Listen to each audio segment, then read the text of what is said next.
Today's guest will travel to Poland for a seminar next year in 2019. Hannah Branigan, a host of wonderful podcast Drinking from the Toilet, and one of the biggest inspiration for me to do this program. We'll talk about schedules of reinforcement. Stay with us and listen and share, comment if you want to ask something.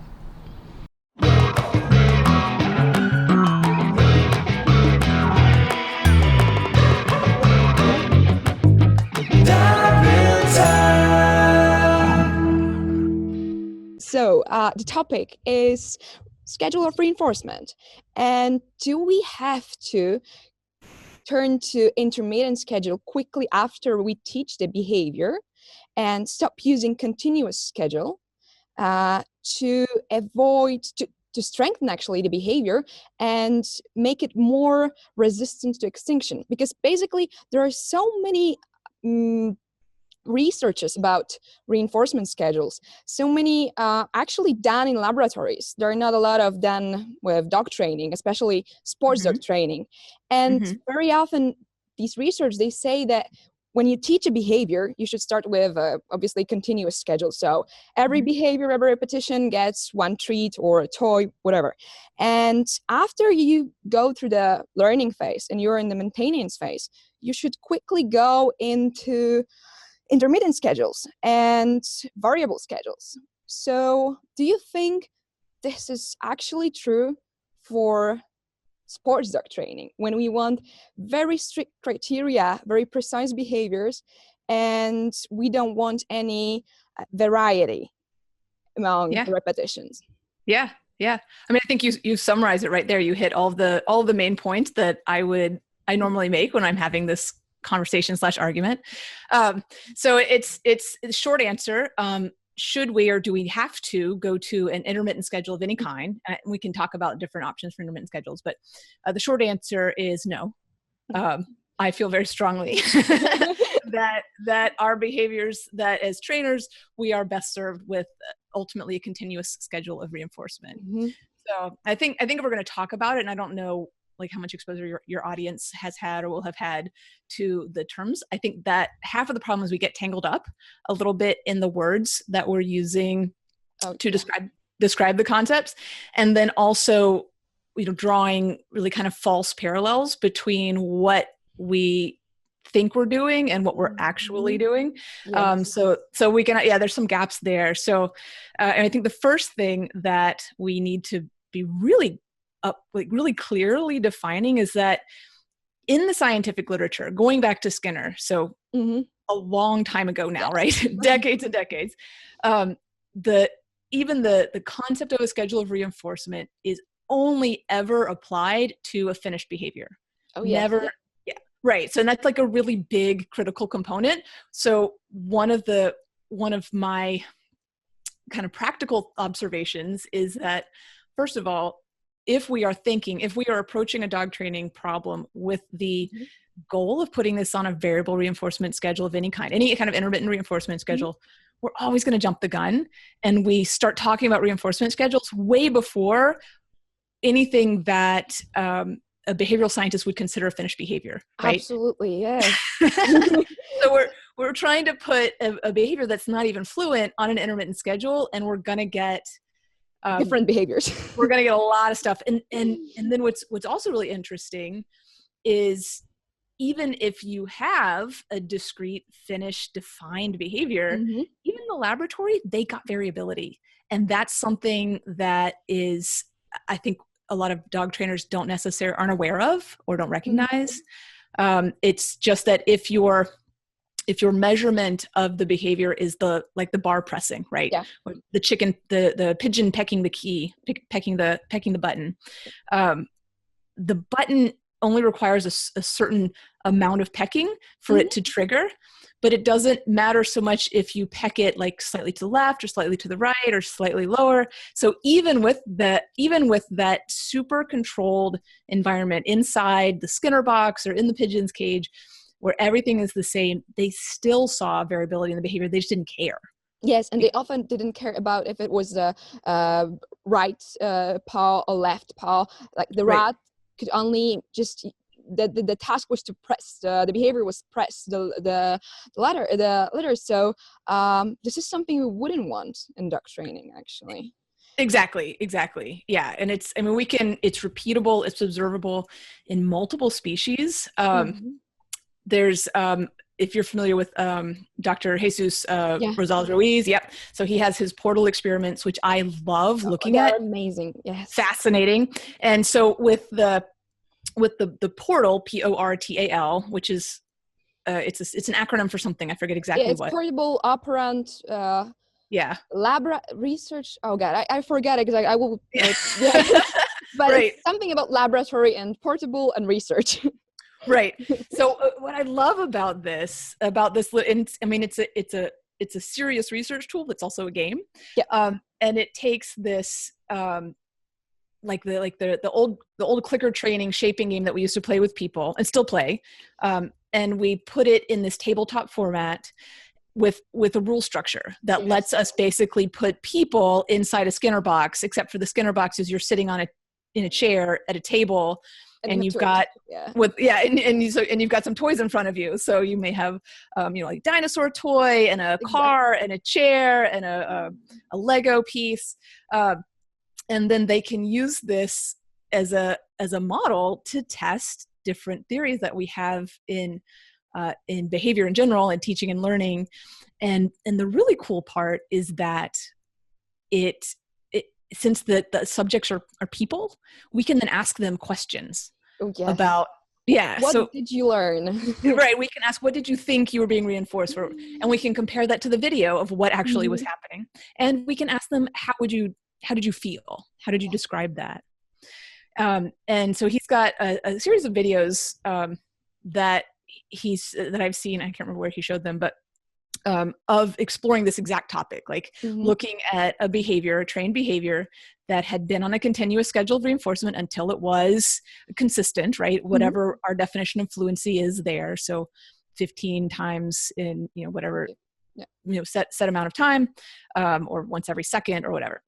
So we've got a continuous schedule of reinforcement, and then they take the subject and they put them on a variable schedule. So intermittent reinforcement of, I want to say like 3.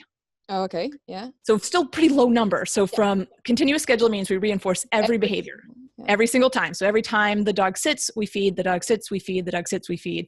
And then an intermittent schedule, a variable schedule, a variable ratio like of 3, we would reinforce every third sit. So you sit 1, 2, 3, you get the food. So in this context, they take the person is touching the target every time and gets a reinforcement, and now they reinforce every third time, which you wouldn't think would be that big of a leap. Yeah, it's just 3 repetitions. Right. It's just three of the same thing. They've just done that, 100 times or whatever. And what's really interesting is on the video, it becomes very, very clear. They touch on that very first time of they're waiting for the third one. They touch the target. So they're repeating the behavior they were just reinforced for. Then they touch the target in a different way. So maybe they pick it up or they touch it with a different finger or they roll it over. And if that doesn't get reinforced, the very next thing they do is put the target down. They go touch something else on the table. And just they touch 3. something. Right. At just 3. And then they come back and they touch the target, and that's the third one. So they get the reinforcement. And so they go through this, multiple times. And what was fascinating to me, so that was interesting, but not unexpected, because that matches my observations with working with non-human animals. Okay. Yes. Is that so? Then after the session, they ask the people to describe how they felt on the variable schedule, and the expectation that I hear a lot from dog trainers is when we put them on a variable schedule, it makes the training more exciting. The unpredictability motivates the dog because they're more excited. And so we get a higher rate of responses. We get a higher rate of behavior. The dog is more motivated. They're more excited. They're more enthusiastic because of that unpredictability feature. But when we ask the people in a similar training setting, how did you feel? Nobody said they felt excited. Most of them on the continuous schedule said that they felt confident. Okay. Right? And then when they questioned them on the variable schedule, the most frequent response was confused. Okay. It was confused. So yeah. And was there a frustration, or mostly they were I'm trying to remember if frustration was an option. I think it was like a multiple choice, which of Okay. these most closely matches how you felt. But like far and away, the most common response was they felt confused. Oh, Nobody said that's they so felt excited. interesting. Yeah. Because this is what people, because I often think that people mistake actually what is reinforcement. And when they say they put behavior on a variable schedule, they often mean they change the reinforcement. Yes. And the dog still gets something. And for example, if it's often about recall on during the walks. And Okay. because you call a dog when you have a puppy, you teach the recall, you feed after every time your dog comes back to you, and then slowly you start to change this reinforcement, the food reinforcement, to social reinforcement, to sometimes you use a Premack principle. Right. And this is not changing the schedule of reinforcement, actually. Excellent. Yeah, it's just a change in reinforcement type. It's usually use a secondary reinforcement, but it's still every repetition is reinforced. And we could, exactly. Yeah. And I think this is actually a fantastic strategy. And that's the strategy that I recommend that we take. And it can manifest in many different forms, right? But what you're describing is exactly right. We can have a continuous reinforcement schedule. So every single response gets reinforced in some way. Yes. And it doesn't have to be the same way. And this is where I would get into opinion, but it's like an educated opinion where I have anecdotal evidence, which is not the same thing as controlled scientific study. But my observational opinion is that when we take that exact approach, what you're describing right there, sometimes you do the behavior and it gets you access to food. Sometimes you do the behavior and it gets you access to social interaction. Sometimes you do the behavior, you get tactile, pleasant touching and petting and feeding. And sometimes you do the behavior and you get to go outside, or you get to do some other behavior that you really want to do. Swimming, roll in the mud. Exactly. Yeah. And when that behavior is associated with getting access to a variety of different reinforcers, it is my observation that those are our strongest behaviors, that those are the behaviors that are most likely to show up in other situations. Actually, I think it's not only the observation, because recently I have to go and dig this article, because there was a scientific article about variety of reinforcement and how it influences the behavior. I have to, definitely there is one. And because I recently on my studies, I was reading it. I mean, recently, a few months ago, I had to look for it, and because definitely it was something that struck me. Like, so there, it influences a lot of behavior when you use a different type of reinforcement. This behavior is much stronger. Mm-hmm. And I think it makes sense. Like, we tend to have, if you find that article, I'd love to see it. So if you send that to me, I'd love to read it. Okay. But it's I think intuitively it makes sense, because we just in everyday life, me and you humans, we have a repertoire of kind of all-purpose behaviors that frequently get us access to things that we want, like pushing and pulling, right? If I'm faced with a door, I'm going to try pushing, and if that doesn't work, I'll try pulling. And that's a good thing to try on doors in general. So if I go to a different door, I'm going to try one of those behaviors from the repertoire, whether I'm going to the library, the grocery store, the bathroom, whatever. And reinforcement is not always the same. Right. There's lots of things can be on the other side. Shouldn't be. Yeah. But it's exactly, I think this is something we should remember when we are working with dogs.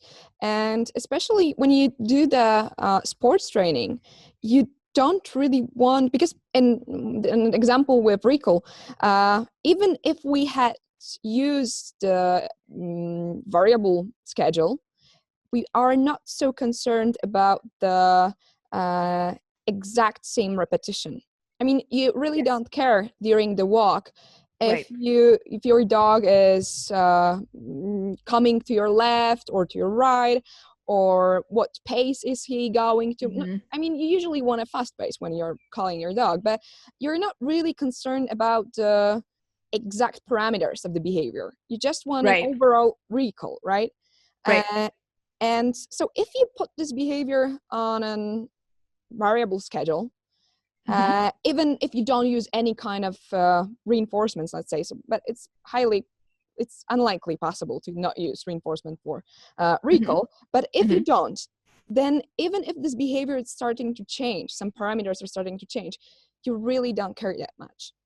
Right. You have a pretty loose definition for precision for that particular behavior. And I think that's a good point, because there are, if your only real criterion is proximity to the trainer, come within, arm's length of me while I'm standing here. You could even add, and let me touch your collar, right? Which could be more specific. That's how when I teach my pet dog classes, that's how we define the recall, is I have to be able to touch your collar for the recall to be considered successful. Otherwise, having a border collie just circle you indefinitely doesn't actually solve the problem. Okay. But and they will. But yeah, so then we have that whole space of how they get to that endpoint, which the dog could do many things in that. And what the dog does do in that space between when they hear the cue and when you touch their collar, I'll just use that as a very concrete endpoint. So between when they're sniffing around in the woods and you say, Brownie, come, and then you are now touching the collar, mark and reinforce, whatever Brownie did in that time is going to be reinforced as part of that behavior cycle, right? So if he did a zigzag where he peed on 2 bushes and then came to you, that's going to get reinforced. That is, of course, not really my ideal performance. So I would probably put a little more criteria on that personally. And I would look at something like, maybe I should reduce the distance so that there's less opportunity for this, but I'm getting sidetracked. My point being that all of that variability gets reinforced when we reinforce the endpoint. And so we get a wide range of performance that we might see on that particular cue. And in a casual situation, like I'm hiking in the woods and I just want my dogs to check in and then I send them out again or whatever, that's fine. Like it meets my practical needs in that context. And that's actually okay. So I don't want to make it sound like that's somehow but it's hard, not acceptable. Yeah.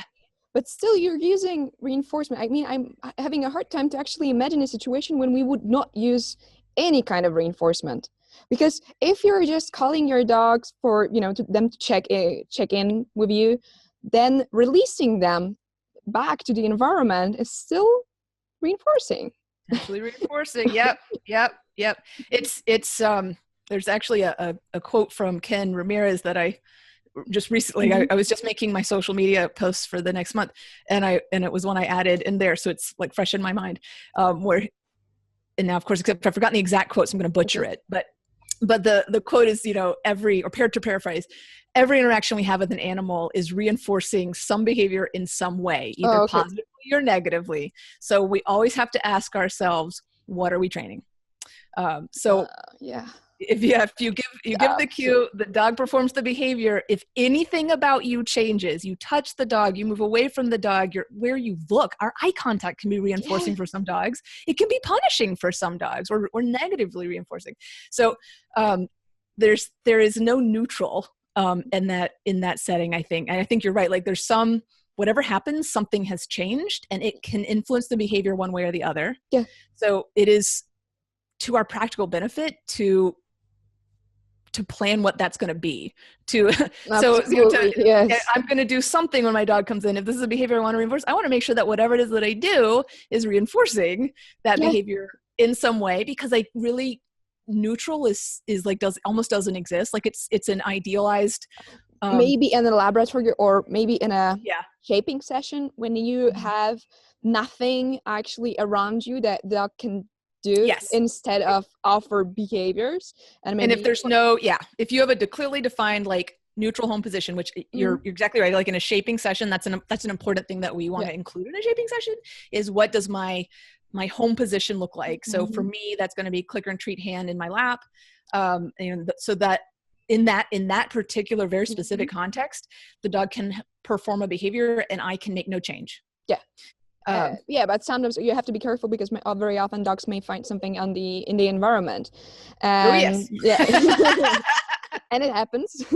Yes. So then it's not neutral.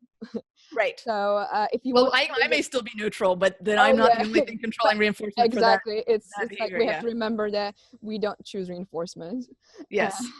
And if you want to use extinction, then you have to be careful about many things. But with reinforcement, that it doesn't always come from you. Right. That reinforcement can come from many other places, and you may think you use extinction, but actually the behavior is being reinforced in some other way. So you're not withdrawing reinforcement, you're actually changing it. You're potentially changing it, and also potentially chaining it. Yes. If you're in the situation of, well, I'm going to wait for the dog to stop doing behavior A, no. and then reinforce him when he does behavior B, and he does behavior A, behavior B, great, click and treat. I maybe reinforce behavior B, but I have also reinforced the sequence of doing A, and then B. Exactly. And I am currently living through a small behavior chain like that with one of my dogs that I'm undoing. Okay. And it's actually one that will resonate with you. I have accidentally chained a small little foot movement into my position changes. Yep. So it's a tiny movement. I'm trying to eliminate it. I was one of those things, I didn't catch it when it first happened. It got built into the behavior as just this little tiny foot movement. And after reinforcing it, I don't even know, probably a dozen times or so. Yep. Now I've got it. So I'm having to go, find a way to short circuit that. But that is one of those things that, that happened accidentally. I wasn't trying to put the behavior on a variable schedule, or reinforce intermittently. I was trying to reinforce the correct behavior continuously. I just missed a little movement because of the angle I was looking at my dog. I just couldn't see it was happening until it got bigger. And now, of course, it's hindsight's 2020. I can see it in the video, like there's a spotlight on it. I have the same example. Yes, positions, and unfortunately I have this little tap with a hind leg, and it's not something I would want, and it's not something I reinforce deliberately, but it's there. Right. That's that little, it's just this little tiniest little paw reset move that I'm just agonizing over. But yeah, like that's where we get the variable behavior. And I think, and that's even when we're trying to, which is one of the reasons why I just don't think that we should emphasize intermittent schedules of reinforcement in practical dog training purposes, because we're already reinforcing intermittently. Like we're already occasionally missing clicks. We're already occasionally having crappy timing, and we're already paying the price with these little behaviors, problems that'll creep in. And so it's nothing that I think emphasizing fluency in the behavior that you're trying to train is far more important, because most of the time what people are looking to solve when they start asking questions about intermittent reinforcement schedules, they're really trying to solve a fluency problem. Yeah. The dog isn't performing a behavior under certain conditions, and it's not caused by the schedule of reinforcement. It's caused by a deficit in fluency in the first place. That behavior was never truly fluent, and it just showed up when we made some changes to conditions. And so the real answer is, well, then I need to create a training plan to train this behavior to fluency under a lot of different conditions. So I need to generalize the behavior. I need to make sure that it's truly fluent. It's actually on the cue that I think it's on. I've not been making some small body movement, or they're doing something to prompt the behavior that became part of the cue. And then when I changed conditions, or I added distance to it, or I took it into the competition ring, the behavior disappeared because it wasn't fluent, or because there was some little residual prompt that I was doing that's now gone. Those are by far, I think, those are the bigger problems we need to solve. And those are solved by using a continuous schedule of reinforcement, but with a really close eye to clean training, to maintaining specific criteria, and shaping the behavior that we want to see, which is not the same thing as an intermittent schedule. Absolutely. And do you think, because very often people ask if keeping the behavior on a continuous schedule will make it less resistant to extinction? That is an excellent question. Yeah, because thank you. Because what I noticed is what people ask sometimes is that if they go to a obedience competition, for example, they will not reinforce because this will be a chain of behaviors. And I think they're mixing actually terms, because chain of behaviors and putting behavior on extinction, it's absolutely a different thing. It's not like in chain you have one response after another, and this is not putting a behavior on extinction, because each response is actually a stimuli and a secondary reinforcement for the previous response. So this is not putting a behavior on extinction. But I just asked 2 questions, but okay. So it's easy to get excited. I get very excited talking about these things myself. Okay, so back to the first question, extinction. And is the behavior on a continuous schedule less resistant to extinction? So when we look at the laboratory research, it appears that yes, a variable schedule does seem to be more resistant to extinction if, and this is a big qualifier, you have shaped the behavior to that degree. So you can't just take a behavior that's been on a continuous reinforcement schedule. You can't just take a behavior, even a simple behavior like the pigeon pecking the button, and it's been reinforced every time, and then suddenly reinforce the 100th peck. Like you can't put them on an intermittent schedule, variable schedule of 100. The pigeon won't do it. So what you have to do is teach the pigeon to peck 2 times to get the reinforcement, and then 3 times to get the reinforcement, and 4 times. So you have to shape the variable ratio. And then the other thing that really matters, that I think again is the turning point for us as dog trainers in the real world, especially in a competition setting, the pigeon can't be able to tell the difference. Everything has to be the same. And that is not true when we compare a training session to a dog show. Absolutely.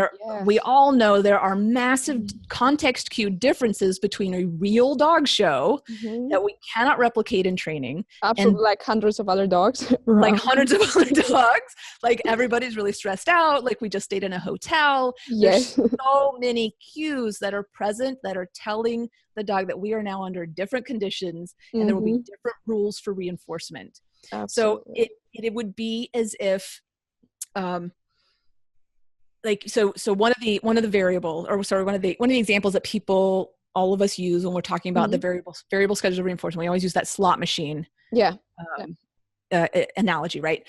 So the reason that slot machines work is that you can't tell when you pull the lever is if this is going to pay off or not. Exactly. If you knew, then you wouldn't pull it. If you could tell, it wouldn't work. So if all of the slot machines that had the lights on would potentially pay off, and all the slot machines that had the lights turned off weren't going to pay off, you would very quickly learn not to pull the lever on the lights off slot machines. Like you would be able to tell that discrimination. Wouldn't work exactly well. Yeah. So we're creating that no matter what we do in training. Yeah. There's always going to be quite clear that in this specific context, under these conditions, when there's hundreds of other dogs, my mom hasn't taken a breath in 3 minutes, and there's we've been crated, and I'm in my special crate, and we stayed in the hotel, and we drove for 4 hours or whatever. There's always stuff that is going to be different than a normal day-to-day training session, and it's going to be just as like turning the lights off on the slot machine. Exactly. So we can't count on that variable schedule to give us the resistance to extinction. If that's what we're focusing all of our effort on, it's not going to work because the lights are turned off. Exactly. Yeah, that's such a great explanation, because this is, I think, what people are missing very often, that you can't tell you shouldn't tell the difference for this to work. Absolutely. Okay. Yeah. It's because we think that a dog, because I think actually this whole problem with intermittent schedules is very often a focus for beginners and people who start working with dogs, and they want to know when they can put the treat away. So the dog can work just because there is a cue.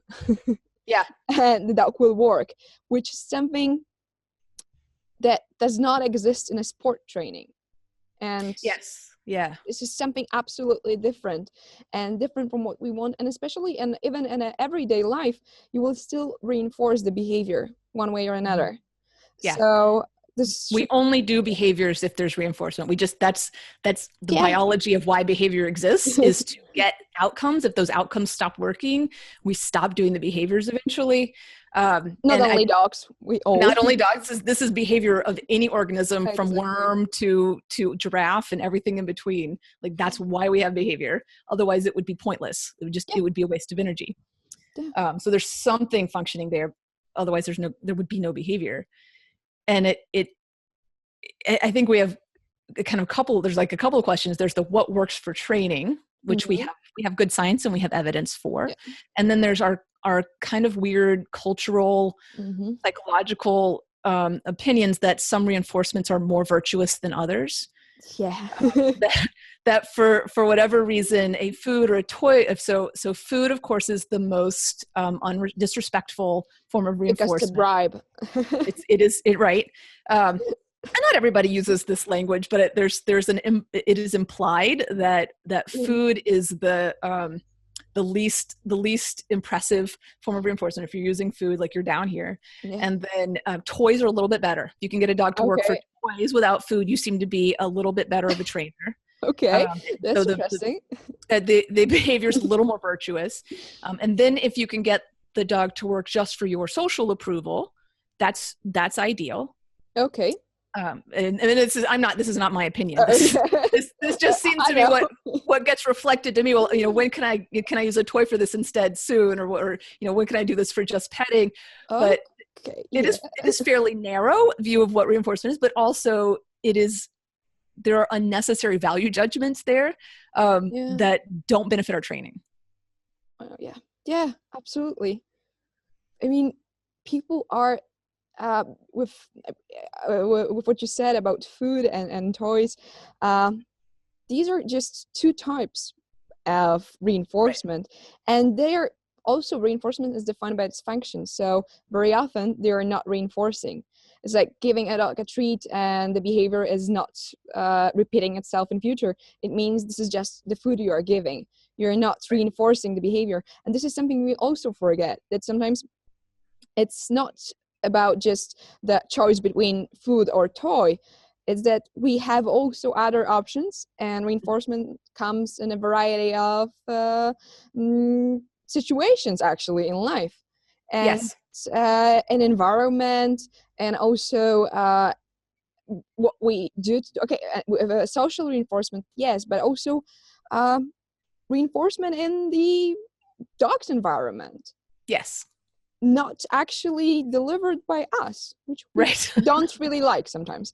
Right. No, that is definitely, I think, one of the hardest things to accept is that some of the time in our dogs' lives, we just aren't that relevant. Yeah. But in what the reinforcers we can control in that moment just aren't the most important to the dog. And if you have a full bladder, it does not matter how much money your boss is offering you. The most important thing for you to do in that moment is to relieve that biological need. And sometimes we end up at cross purposes with our dog's biological needs, which can be problematic from a training perspective.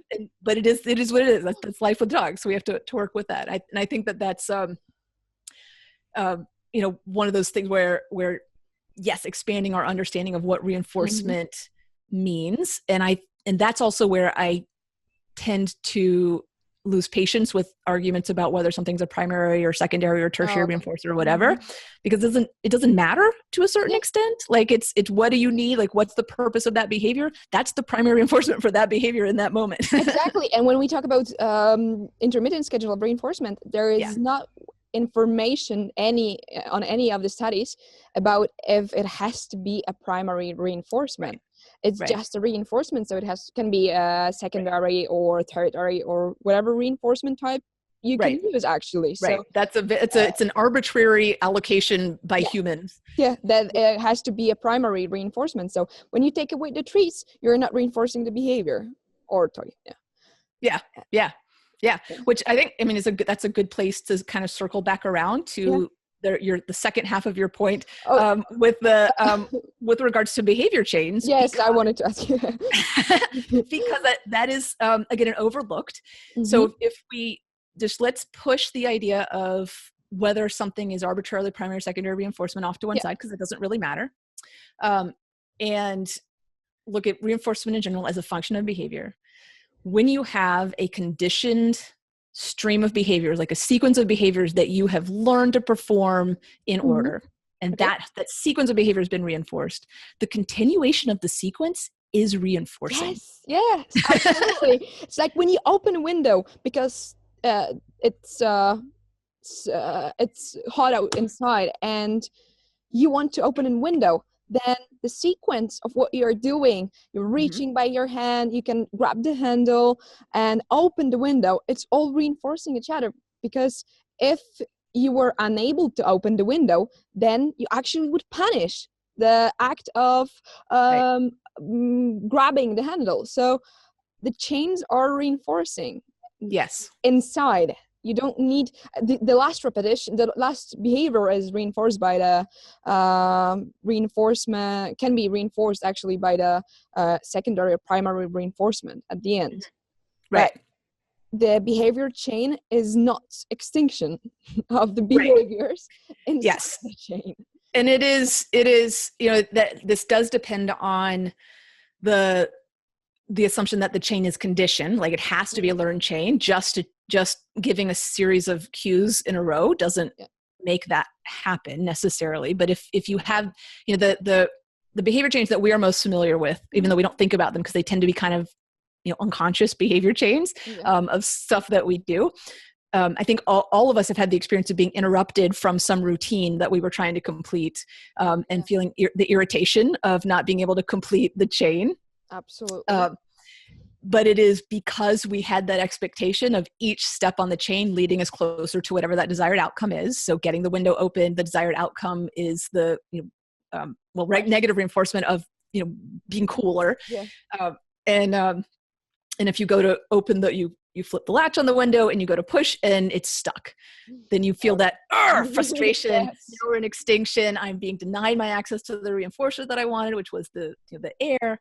Where was I going with that? But if you did not have that experience of performing that sequence of behaviors to get access to that reinforcer in your learning history, then it wouldn't work as a chain that way. Like that, it would not be as powerful. And then, of course, the longer you've had that expectation, then that this sequence of behaviors leads to the outcome, the function, the reinforcer that I'm looking for.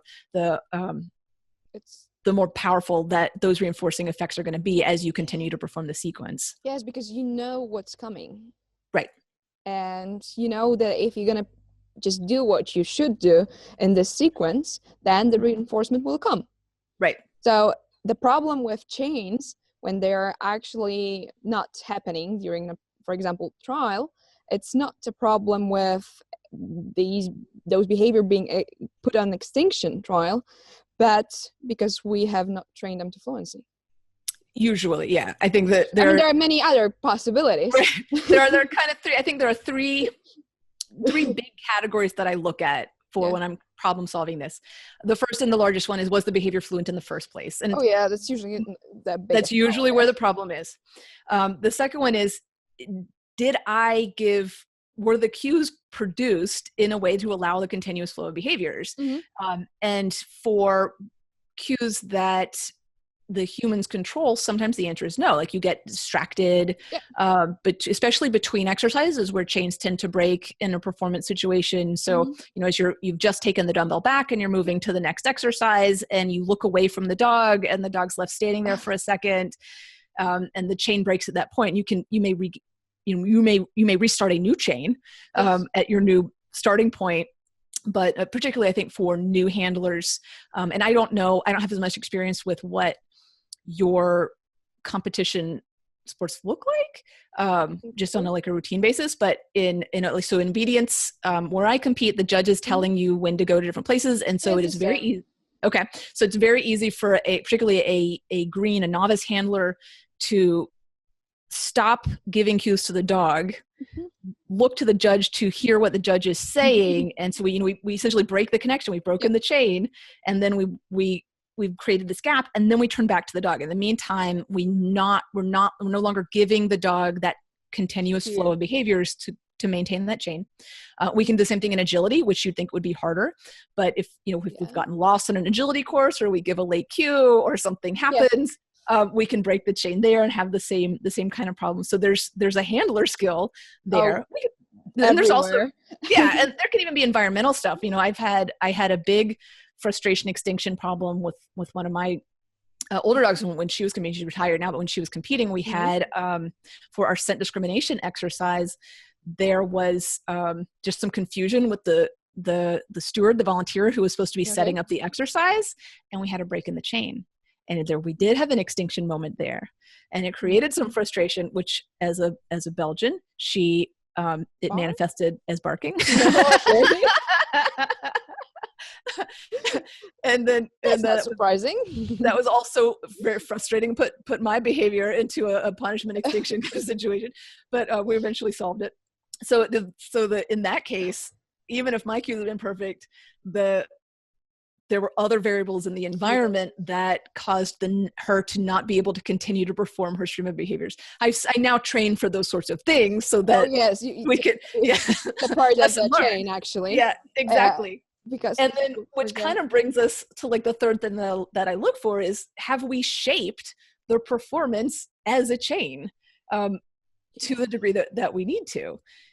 Which would be kind of the third thing that I would look for. In that case, that was the bigger problem. I didn't have enough duration on that sort of intermediate behavior to allow for unexpected stuff to happen where there was a delay, which I now account for in my training. Or a question from a judge, or Yes, exactly. Unexpected things. So I can build, and that's that whole thing, it circles back to the variability of how we reinforce, the variability of the type of reinforcement. So I can give her the cue to the next behavior, or there are two options. So, the dog sits and I might cue a touch, or I might cue a stand and then a touch. And both of these are acceptable because they are both conditioned little chains of behavior. So in the example of the scent discrimination exercise, which has a lot of setup, it has a lot of delay. I can deliberately train my dog to maintain a sit-stay position, basically, for a variable amount of time. Because it was trained. Right, exactly. So that it's trained into there if there's a delay in getting the exercise But it doesn't happen for the first time during the trial. Correct. At least it shouldn't. It shouldn't. And that's the thing. It's, we're training in performance, and even in real life, we're training very complex behaviors in conditions that we can't fully control. So there are inevitably going to be surprises.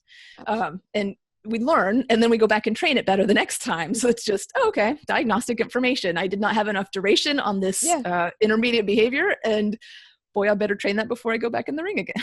Okay, yeah. So can we say that when someone asks if he's afraid of going to a trial because with a dog and starts obedience competition because he is afraid about withdrawing reinforcement, I would say this is not a problem of a trial, because in trial you are using different type of reinforcement.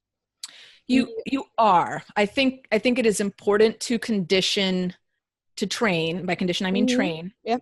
To train the dog to expect that sequence of behaviors, right? So that should be trained such that you throw the dumbbell, the dog gets it, they return, you take the dumbbell, that whole sequence of behaviors leads to the reinforcement versus if I always reinforce the same point, right? So I need to train the sequence as a sequence. And also the other thing that I really want to make sure is that is my source of reinforcement a functional part of the cue for that behavior? So, is my action of, reaching into my pocket and taking out a hot dog or a piece of food and then holding it and then giving the cue like that, the presence of that food becomes part of the cue. And I can account for that in my training. I can make sure that, I can station my food on a chair in a different space than where we go. Then we go do the behavior, we perform a small sequence of behaviors, and we turn and take the food. So that is, that's it's going to still be part of the cue, but it's part of the cue that leads to the sequence, compared to if I'm getting heel position by holding a treat in my hand and holding my hand in a particular spot, and then I suddenly, like, if I keep doing that, that's the cue to healing, and then I try to do it with an empty hand, we're missing part of the cue. We're going to lose the behavior. Exactly. It's true. I think people are expecting sometimes too quick transitions from behavior that is being reinforced even by food, and just small parts of this behavior being reinforced, and then going to a full sequence. And this is something, and often they blame the schedules of reinforcement, and they say that because I was reinforcing those small steps, now my dog is expecting me to reinforce every single each part of the behavior. But it means something totally different. It means that the dog may be expecting to be reinforced in small pieces. That is still, the burden is still on us as trainers. We need to start shaping increments of larger chunks of behavior. We don't do that by going from reinforcing every one to reinforcing 100. Exactly. Yes, we need to find also some middle ground and each small steps to go to this full sequence. But also, I think that schedules of reinforcement are something that is not well explained to people who just start the dog training world, and they are not really showing where you should go with what does it mean to continuously reinforce. And it doesn't actually like the whole our discussion today is not, it's not something wrong. It's not something you should be afraid of, and that reinforcement is everything around, actually. So I think we miss very much a clear explanation and a clear description what those schedules are, and people get a little bit mixed up with the terms.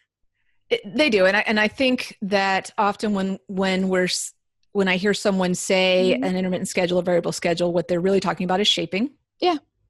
They're really just shaping, and that's where I prefer to guide the language. So if we want more repetitions or longer duration or more distance of healing, rather than thinking about putting healing on an intermittent schedule, let's think about creating some shaping steps to shape duration of that response, to shape the duration of that behavior. And just it doesn't really make a difference on an outcome, or it doesn't like it would look the same, however you describe it. But I think we're in a different kind of thought process if we're thinking about how can I shape duration of healing? How can I incrementally add steps to the healing compared to focusing on reinforcing. Exactly.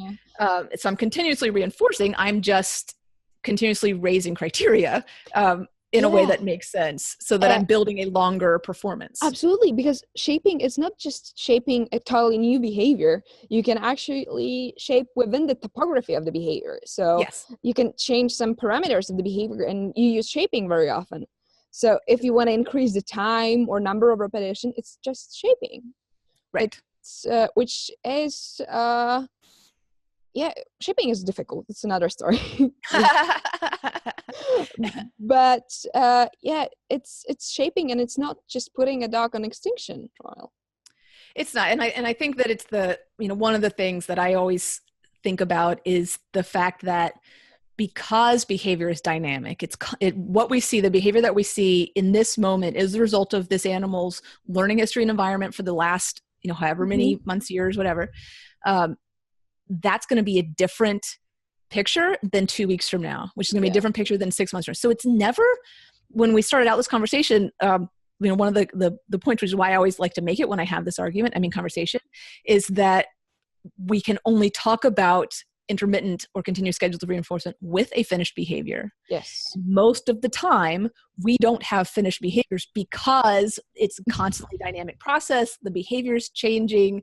The environment is reinforcing. The conditions are changing. We're never in this static maintenance situation where everything is exactly the same and nothing ever changes. It's No. always changing. So we're really always shaping. So we really should always be using a continuous schedule, but varying how we reinforce. Yes. And I think because behavior is changing, it's actually important to keep it on this continuous schedule.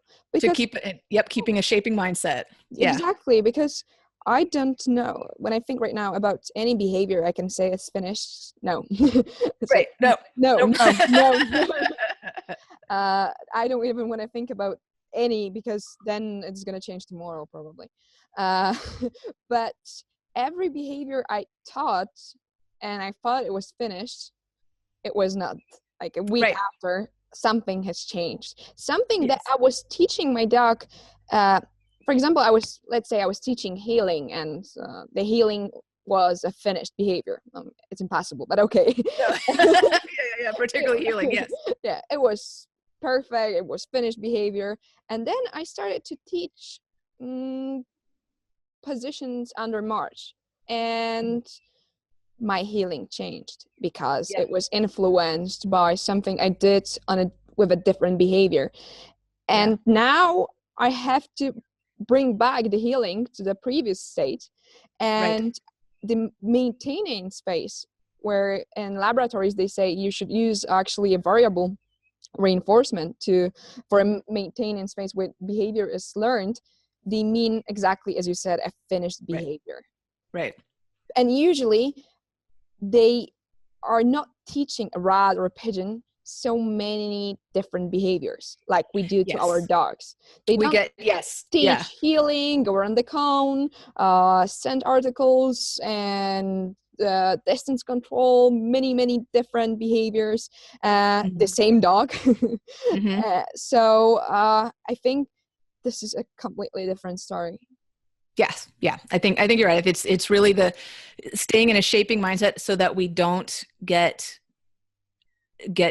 fall into the trap of the behavior drifting from what we originally wanted, because the conditions are always changing. I mean, even no matter how good a job I think that I've done in like my 9-year-old dog, there's something now that I'm a little bit further along in my training journey, I'll notice, I really wish I had that little foot movement.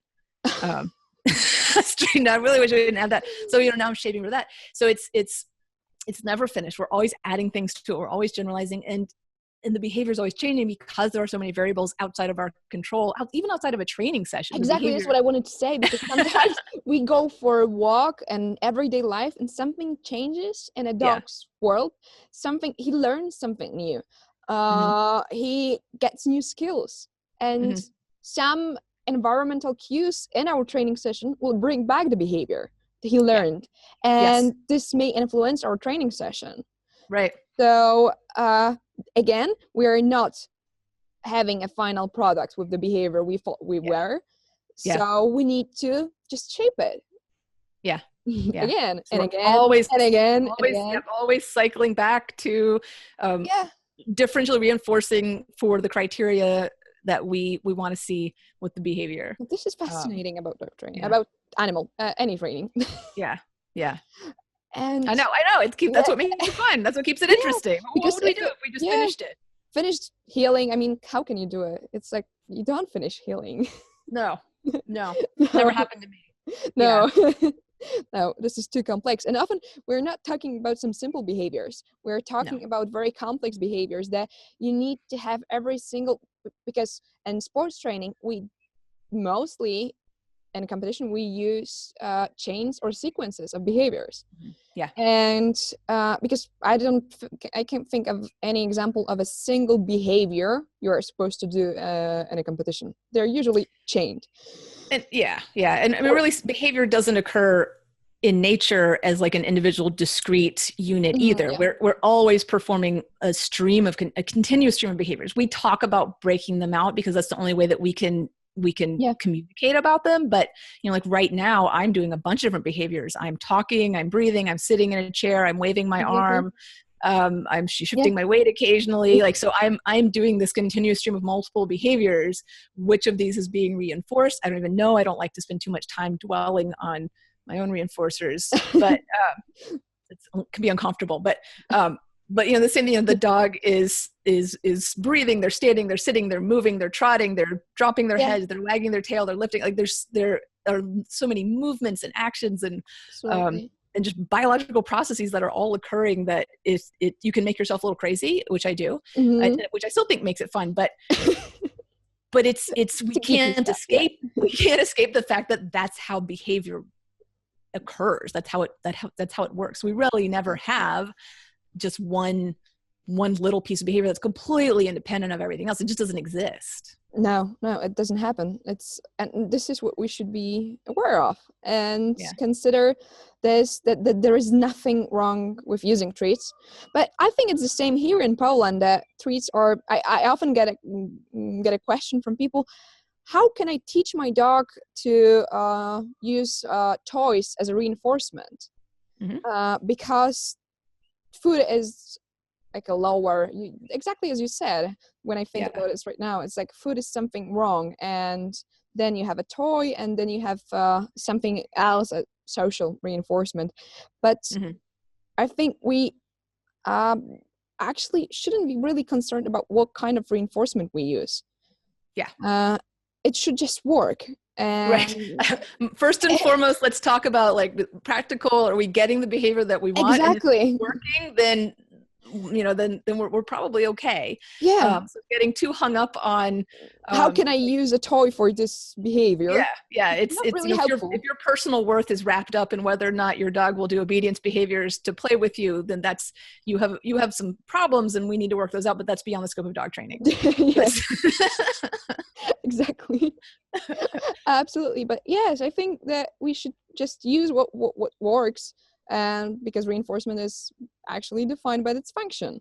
It is. I mean, I think it is worth, as we were talking about, I think that there's a lot of value in strengthening behaviors with a variety of reinforcers. So I do think that there is value in deliberately cultivating multiple different reinforcers in the context of our formal training sessions. So food being one of them, different types of food, different types of food delivery, but then also toys, different types of toys, different types of toy delivery, and also tactile and social attention. Like those are all, we can have a lot of them, but it doesn't make one better than the other. Like it's not inherently more virtuous to have a dog that will work for a smile than a dog that will work for a piece of food. Each of those reinforcers will have different effects on the behavior because it bleeds forward. And so then it's just up to me, which of these reinforcement procedures is going to be the most beneficial to the effect I want to have on the behavior. And pick based on that. Pick based on what's going to have the best effect on your behavior, not on which one makes you feel better, because it's not about you. Exactly. And then we can even, there is a topic about delivery of reinforcement, which is absolutely a different topic, but it's also very, very interesting. And so to sum up our discussion, we can say that actually the intermittent schedule is not as much of a big deal in dog training. It's not magic. It's not magic, and it's not a solution to have a strong behavior and to have a behavior that is fluent and to have a behavior that is repeatable in various conditions. You use different tools, not schedules of reinforcement. Yeah, we'll put scheduled reinforcement on a shelf. Yeah. Don't really worry about it. We can exhaust all of these other options before we even pull that down off the shelf. And there may be a situation, I won't say always or never in dog training, there may be a situation where I would reach for that, but I'm going to look at fluency, stimulus control, all of those, the whole antecedent picture. I'm going to look at all of those things first before I even look at the schedule of reinforcement. Absolutely. Wow. Great. Thank you so much for this discussion. Cool. Really, I'm very grateful for you joining me today.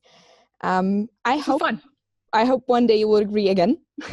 Yeah, absolutely. I'd be happy to. I can geek out about this stuff all day long. So it's so interesting. I mean, you can actually really turn the topic around and go to other direction, because everything in this scientific world is so fascinating. And it is. It's very cool. It's cool, and you can talk about it all the time, actually.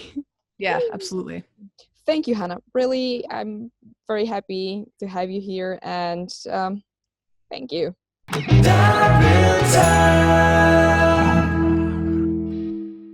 I don't need to introduce the next guest of our program. Susan Friedman will talk about labels and unlabel me in the next episode of the Dog Real Talk.